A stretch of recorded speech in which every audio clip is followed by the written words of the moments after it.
तो वीडियो के थंबनेल पर लिखी एक लाइन को पढ़कर आप आखिर वीडियो देखने आ ही गए।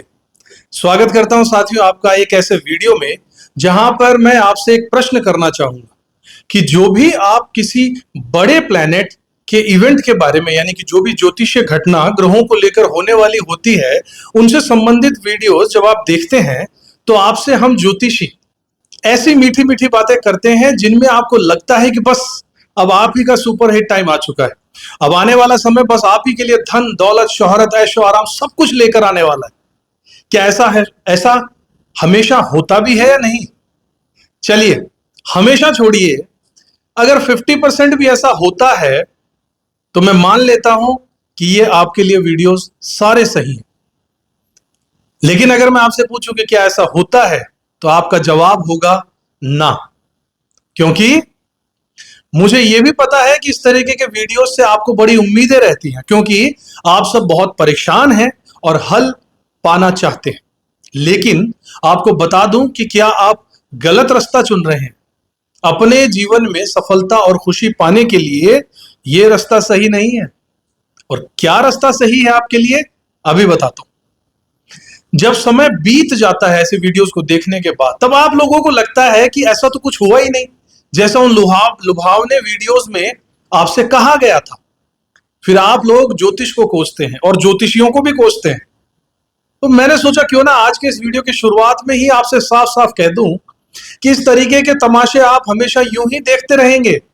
अगर आपके साथ वैसा नहीं हो रहा है जैसा ज्योतिष के इन वीडियोस में आपसे बार बार कहा जाता है, तो इसका मतलब कमी ज्योतिष की नहीं है, कमी ज्योतिषी की भी नहीं है, कमी आपकी जन्म कुंडली में। क्योंकि जिस वक्त आपने जन्म लिया वो समय कुछ और था, जिस वक्त मैंने जन्म लिया वो समय कुछ और था। यानी कि हर व्यक्ति ने एक अलग समय और विशेष समय पर जन्म लिया है।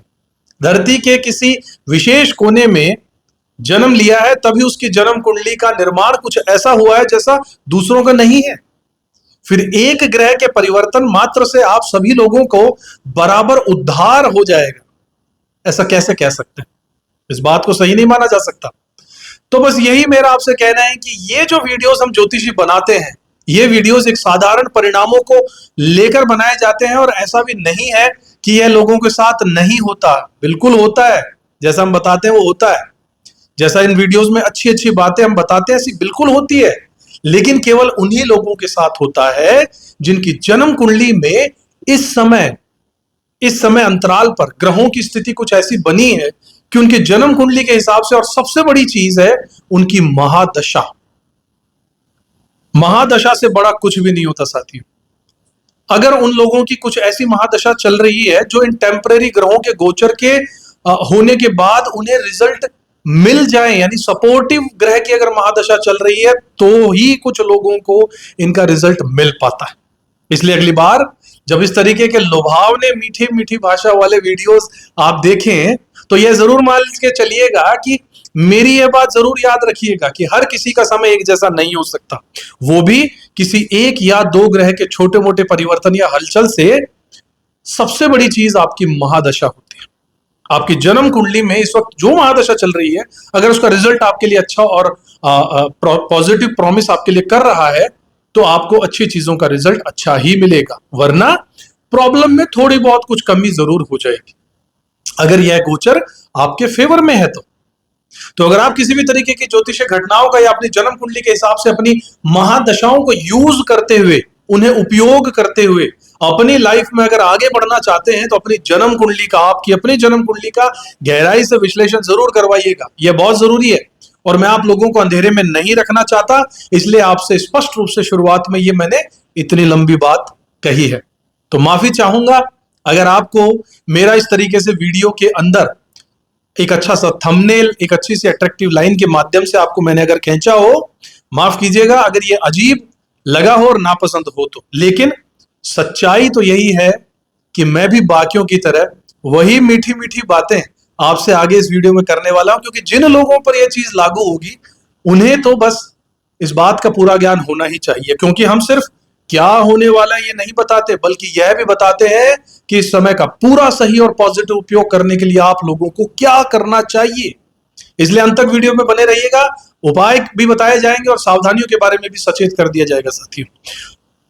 नमस्कार दोस्तों, स्वागत करता हूं आपका अपने ज्योतिष चैनल किस्मत की रेखा में। मैं हूं आपका अपना ज्योतिष रत्न भुवनेश। आज आपको लिए लेकर आ गया हूं गुरुदेव का जो गोचर होने वाला है उसके बारे में, नक्षत्र जो परिवर्तन हो रहा है। सबसे पहले अगर आप चैनल पर नए हैं तो सब्सक्राइब जरूर कर लीजिएगा और उस बेल आइकन को भी दबाना मत भूलिएगा, ताकि हमारी ज्योतिष की दुनिया की हर अपडेट सबसे पहले आपको मिलती रहे। अब बात करते हैं अगस्त का महीना, एक बहुत ही खास ज्योतिषीय घटना जो 13 अगस्त को होगी। गुरु यानी जुपिटर का, बृहस्पति का पुनर्वसु नक्षत्र में प्रवेश करना। आप लोग सोच रहे होंगे गुरु ग्रह तो उसी राशि में है, तो यहां क्या बड़ा बदलाव हो जाएगा।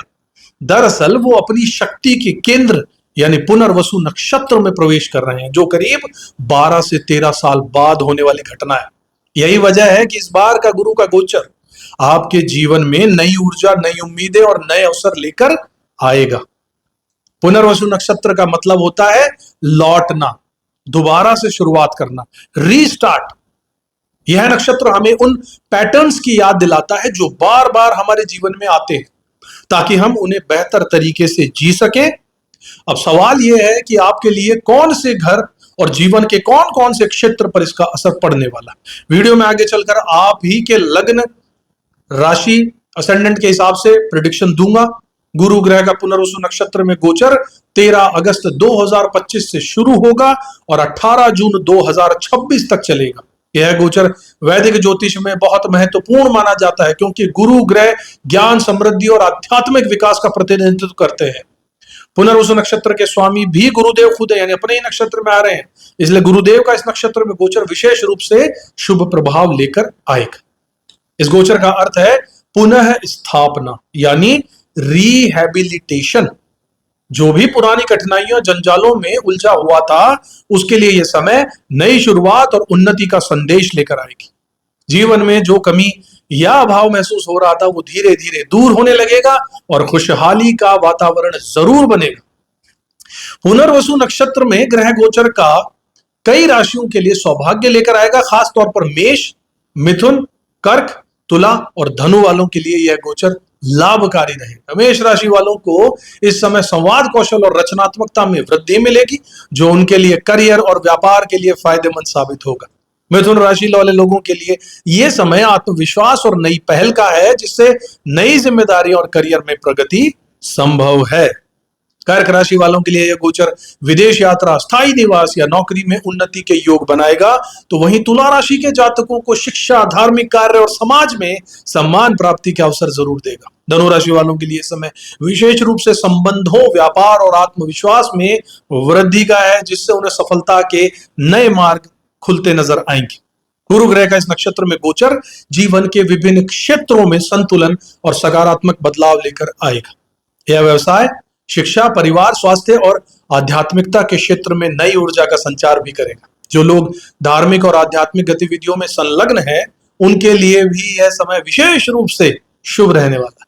इस समय का लाभ लेने के लिए गुरु मंत्र का जाप कीजिए, धार्मिक कार्यों में भाग लीजिए और ज्योतिषीय उपाय करना बहुत फायदेमंद रहेगा। जीवन में आए नए अवसरों को स्वीकार कर मेहनत और ईमानदारी से सफलता प्राप्त की जा सकती है। साथियों, संक्षेप में समझें तो 13 अगस्त 2025 से पुनर्वसु नक्षत्र में गुरुदेव का यह गोचर एक ऐसा समय है जब जीवन में पुरानी परेशानियों से मुक्ति मिलेगी और नई तरक्की के द्वार खुलेंगे। यह समय सकारात्मक सोच, आध्यात्मिक विकास और समृद्धि के लिए अनुकूल है। इस गोचर का प्रभाव आपके भाग्य को नया आयाम देगा और जीवन में खुशहाली और सफलता की नई लहर लेकर आएगा।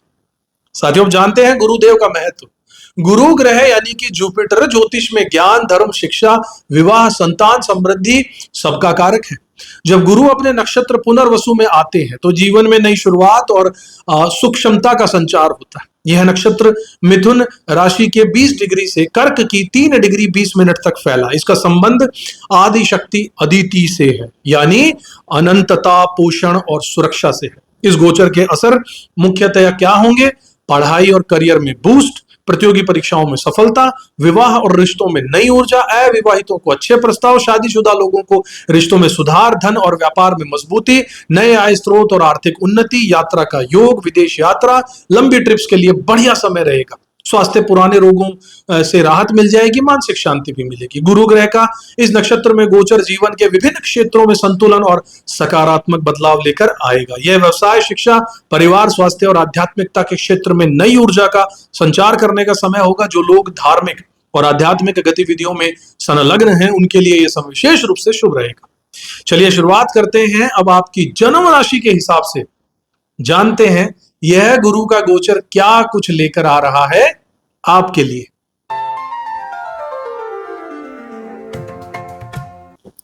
तो प्यारे कर्क राशि वालों, 13 अगस्त से आप लोगों के लिए जीवन का एक अहम अध्याय शुरू हो रहा है। बृहस्पति जो आपके छठे और 9वें घर के स्वामी हैं, इस समय आपकी कुंडली के 12वें घर में प्रवेश कर चुके हैं, और वो भी अपने ही नक्षत्र पुनर्वसु में।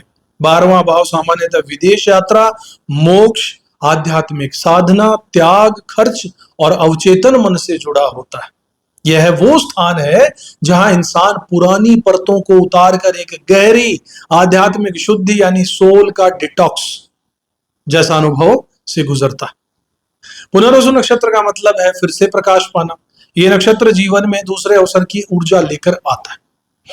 बार बार दोहराए जाने वाले जीवन के घटनाक्रम यानी रिपीटिंग पैटर्न्स जो है वो यहाँ केंद्र में आ जाते हैं, लेकिन इस बार वे बदलाव और सीख के साथ लौटेंगे। जैसे भगवान श्री राम ने 14 वर्षों का वनवास काटने के बाद अयोध्या वापसी की थी, वैसे ही यह समय भी आपको अपनी जड़ों की ओर, अपने परिवार और अपनी मूल पहचान और अपनी आत्मिक शांति की ओर वापस खींच सकता है। जीवन के क्षेत्रों पर दोबारा से असर पड़ेगा। विदेश और यात्रा के बारे में बात करें तो ये गोचर विदेश यात्रा, पुनर्वास या लंबे समय से रुकी हुई वीजा दस्तावेज की प्रक्रिया को गतिशील कर देगा। अगर आप पहले से विदेश में हैं तो यह वापसी का संकेत दे सकता है। वहीं करियर, उच्च शिक्षा या तीर्थ यात्रा हेतु दूरस्थ यात्रा के अवसर भी सामने आ सकते हैं। परिवार और घर के बारे में बात करूं तो बृहस्पति की दृष्टि आपके चौथे घर पर पड़ रही है, जिससे पैतृक घर, भूमि संपत्ति, माता से जुड़े मामलों में सुधार आएगा। पुरानी गलतफहमियां दूर होंगी और घर में शांति और सुखद वातावरण लौटेगा। विदेश में प्रॉपर्टी खरीदने का सपना रखने वालों के लिए समय अनुकूल है। स्वास्थ्य और उपचार की बात करें तो छठे भाव के स्वामी होने के कारण बृहस्पति का यह संक्रमण आपके स्वास्थ्य को और डे टू डे लाइफस्टाइल पर भी असर डालने वाला है। यदि लंबे समय से कोई रोग परेशान कर रहा था तो सुधार के संकेत जरूर मिलेंगे। यह समय डिटॉक्स, सात्विक भोजन और आयुर्वेदिक लाइफस्टाइल अपनाने के लिए परफेक्ट है। ये सही चिकित्सक या उपचार पद्धति या मार्गदर्शन आपको जरूर मिलेगा तो आपको राहत भी मिलेगी। वित्त और ऋण से निपटान की बात होगी। 12वें भाव की ऊर्जा खर्च और दान से जुड़ी है। इस समय पुराने फंसे धन की वापसी हो सकती है। साथ ही ऋण चुकाने या वित्तीय बोझ कम करने के अवसर भी आएंगे। यह ऊर्जा धन के अत्यधिक खर्च की स्थिति को नियंत्रित करने में मदद करेगी, बशर्ते आप इसे सजगता से मैनेज कर पाएं। छठे भाव की सक्रियता आपको सेवा, सहायता और परोपकार के माध्यम से आगे बढ़ने का मार्ग प्रशस्त करेगी, सुझाएगी आपको ऐसा रास्ता। किसी जरूरतमंद की मदद करना, दान देना या सामाजिक कार्यों से जुड़ना आपके कर्म फल को शुद्ध करेगा और लंबी अवधि में आपको फायदा जरूर देगा। साथियों, 12वां भाव आध्यात्म से जुड़ा है, बृहस्पति का मिलन है। आपको गहरी ध्यान साधना, मंत्र जाप, यज्ञ, हवन और तीर्थ यात्रा की ओर प्रेरित करेगा, खींचेगा। यदि आप पहले से कोई साधना करते थे जो बीच में छूट गई थी तो अब उसकी पुनः शुरुआत का समय है। इस अवधि में आपके सामने भी गहरे संदेश आएंगे। एक दिव्य दिशा की ओर इशारा करते हुए गुरुदेव आपको बुलाएंगे। साथियों, कुछ बातों का आपको ध्यान भी रखना चाहिए, जैसे कि इस समय भावनात्मक उलझने और पुरानी यादें उभर सकती हैं। नींद में थोड़ी कमी हो सकती है। ओवर थिंकिंग या करियर में जुड़े असमंजस की स्थिति संभव है। ऐसे में जल्दबाजी में निर्णय लेने से बचिएगा और इंट्रोस्पेक्शन यानी आत्म मंथन को प्राथमिकता जरूर दीजिएगा। कुछ सुझाव और उपाय भी आपके लिए साथियों कि हर गुरुवार को ओम ब्रह्म बृहस्पतये नमः मंत्र का जाप करते रहिएगा। रोज कीजिएगा, मैं तो कहूंगा। पीले वस्त्र पहनिएगा, पीले फूल, चना और केले का दान कीजिएगा। विदेश यात्रा या रिलोकेशन की अगर योजना है तो डॉक्यूमेंट्स और एप्लीकेशन पूरे तरीके से तैयार जरूर रखिए। किसी जरूरतमंद की निस्वार्थ मदद जरूर कीजिएगा। यह आध्यात्मिक और भौतिक दोनों ही लेवल पर आपको लाभ देगा। तो साथियों, कुल मिलाकर कर्क लगन वालों के लिए, कर्क राशि वालों के लिए यह गोचर भीतर की शांति खोजने, पुराने घाव भरने और एक नई शुरुआत से पहले खुद को स्पिरिचुअली यानी आध्यात्मिक रूप से तैयार करने का एक सुनहरा अवसर है।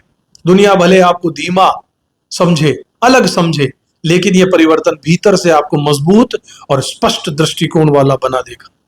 यह समय है रुकने का, पॉज लेने का, एक हल्का सा विराम और खुद को हील करने का, ठीक करने का अंदर से, और आगे के उज्जवल भविष्य के लिए अपना मार्ग साफ करने का यही समय रहेगा साथियों। तो ये था आप लोगों के लिए बहुत गहराई से पूरी डिटेल के अंदर पूरा एनालिसिस कि क्या होने वाला है, क्या आपको करना चाहिए, क्या उपाय आपके लिए अच्छे रहेंगे साथियों। आशा करते हैं आपको वीडियो पसंद आया होगा। अपनी जन्म कुंडली का विशेष गहराई से विश्लेषण, जिसमें मैं खुद 6 विद्याओं का यूज करके पूरा निचोड़ निकालता हूं आपकी जन्म कुंडली का, और चल रही महादशा के हिसाब से आपको कुछ ऐसे उपाय बताता हूं, सटीक उपाय जो आपके जीवन में सफलता के रास्ते जरूर खोलते हैं। इनमें मैं वैदिक ज्योतिष का तो यूज करता हूं, साथ में कृष्ण मूर्ति पद्धति का यूज करता हूं, भृगुनंदी नाड़ी का यूज करता हूं, वास्तुशास्त्र का यूज करता हूं, एस्ट्रो वास्तु का यूज करता हूं, न्यूमरोलॉजी का यूज करता हूं, मोबाइल न्यूमरोलॉजी का यूज करता हूं, टैरो कार्ड्स का भी यूज करता हूं साथियों। इतने सारे गजब के शास्त्रों को जब एक साथ लगाया जाता है तो आपके लिए एक अच्छा मार्गदर्शन होना तय है। अगर इच्छुक हो तो स्क्रीन पर नंबर है, संपर्क कर सकते हैं साथियों। अगले वीडियो में एक बार फिर से मुलाकात होगी। चैनल को सब्सक्राइब नहीं किया तो जरूर कर दीजिएगा, बेल आइकन प्रेस कर दीजिएगा। अच्छा लगा हो वीडियो तो शेयर कीजिएगा दूसरे लोगों से, उन्हें भी इसका आनंद उठाने दीजिएगा साथियों। अगले वीडियो में एक बार फिर से मुलाकात करूं, तब तक खुश रहिएगा, अपना कर्म करते रहिएगा, जय गुरुदेव बोलते रहिएगा, और एक बार कमेंट बॉक्स में जय गुरुदेव जरूर लिख दीजिएगा साथियों।